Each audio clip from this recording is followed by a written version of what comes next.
سلام جورجانی عزیز مهربانی ما.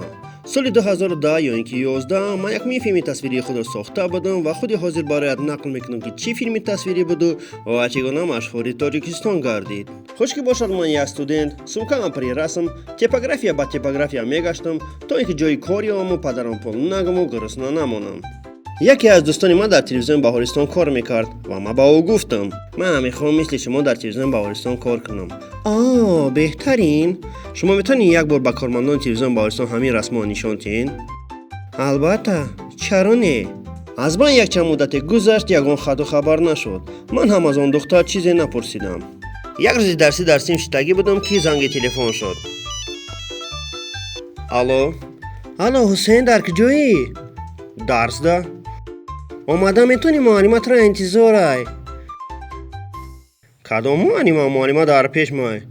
معلمه یعنی دیرکتور تلویزیون بهارستان در نظر دارم. اومدم میتونی یا نه؟ البته حاضر میام. از در جواب گرفتم و با تلویزیون بهارستان رفتم. تلویزیون بهارستان در رسیدم دوستم زنگ زدم و بار آمدم مرا به نزد دیرکتور برد. من با زیور دولتова شناس شدم و او به ما گفت راستی من رسام بسیار دارم. به من رسام انیماتور لازم است. رسام انیماتور یعنی سازنده فیلم‌های تصویری؟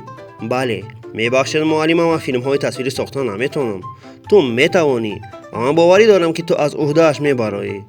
راستی من میدونستم که فیلم‌های تصویری چخیل تیار کرده میشود. اما خودی من با این کار تیار نبودم. من فکر میکردم که مثل دوستم برای کودکان نشان میدیم که مرغابی یا اینکه خرگوش خیلی کشیده میشود. معلوم میشود که نه. معلم یک متخصص بخش فیلم های تصویری را جر زدن. من همراه او رفتم و با من نشان داد که چخیلی فیلم های تصویری را در نظر دارد. فهمو. یک چند سرود جدا کرد و در تلفنم پرتافت و من از تلویزیون بهارستان به خوابگاه برگشتم. خوراکش را خوردم و ساختن فیلم تصویری را آغاز کردم. بغیر از کاغذ و قلم و رچکه چیزی نداشتم. نه کامپیوتر، نه اسکانر، نه اینترنت، نه پلانشت و نه تجربه. رسم ها را کشیده بر آمدم و در فکر رفتم که چگونه آنها را رنگ کنم. یک دودرک با نام جهانگیر در یادم آمد. جهانگیر کامپیوتر اسکانر داشت و او فتوشاپ و دیگر پروگرام را خوب میدانست. نه گره نمیدانم. هنگامی رنگ کردن رسم ها ما سوال دادن بیزا و روش کردم. نامی چی بود؟ میشکا. اینش مانیتور. اینش بچه کم سوالمته ما همین کارا نشان دادم تا عصر 18 آمدگی. رسم و رنگ که ما در فلش کارت گرفتم تلویزیون بهارستان آمدم منتشر در سپاریدم و رفتم.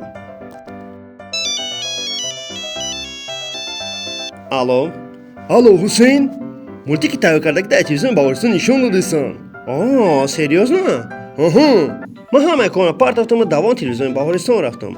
خواستم نتیجه کارم بینم آمدم و دیدم راستی از فیلم تصویری ساختگیم حلاوت بردم. بعد تماشای فیلم تصویری با معلم روبرو شدم. سلام حسین. سلام علیکم معلم. خوش به سوالم جواب ده که کدام زاغ با آدم رام می شود؟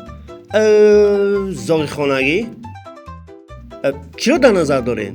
وای دختر زاچه میگه تو باشی زاغچه کشیده. زاغچه زاچه اینی لخته کشه در نظر داره. فهمو. خیلی که باشه رفته اصلاح میکنم. اصلاح لازم نیست. میتوانی روی مزد مهنت را گیری. منتظری فیلم های نوبتی هستم. از بغلتر مزد مهنتم را گرفتم و خوش و خرسندانه به خوابگاه برگشتم. انا همین اولین فیلم تصویری من با نامی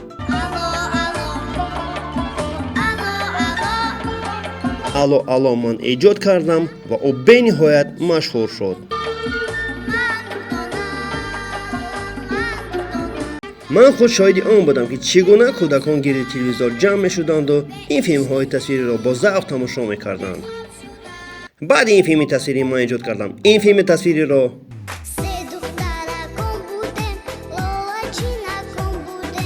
اینش را این و از همه دوست داشته‌ترینم این و غیره را پیشنهاد خردترکانی تاجیکستان کردم. از ته دل میخواهم مینداری صمیمی خود را به همه آنهایی که مرا در راه آفریدن این فیلم های تصویری دستگیری کردند اظهار نمایم. به هر یک شما تشکر میگویم که همراهی من بودید و این راه ایجاد را با من تقسیم کردید. باقی تا دیدار جورا جان. امیدوارم که لحظه‌های کودکی و جوانیت را به یاد آوردی. آبون شوق لایمان و با ما باش. بهترین ها حالا در پیشن. سپاسی بکارم به همه شما که مرا دستگیری میکنید و برای رشد کانال ما کمک میکنید. با یاری شما من میتوانم ویدیوهای بیشتر و بهتر ایجاد کنم و زودتر به شما پیشکش نمایم. اگر شما هم خواهید میتوانید مرا با قدر امکان دستگیری کنید. برای تماشا، لایک، کامنت، محبت و همیشه در پهلویم بودنتان به نهایت منت دارم. خدا نگهبان، خودتان را احتیاط کنید.